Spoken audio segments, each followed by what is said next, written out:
In this video, I'll show you how to create a multi-KPI visual in Power BI. Open Power BI Desktop.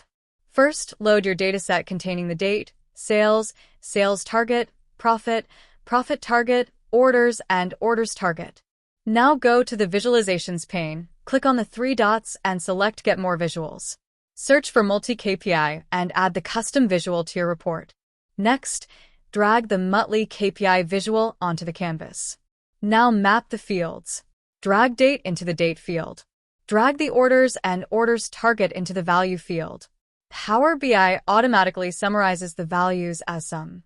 Add new visual. Drag date into the date field. Drag the sales and sales target into the value field. Similarly, I've created this visual for profit with the same steps. If you want to add another KPI into the visual, try adding orders into the sales KPI. Now we can see multiple KPIs displayed in one visual. And that's it.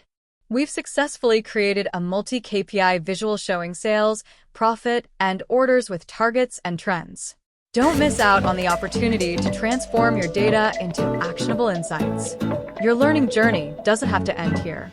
Subscribe now and explore more.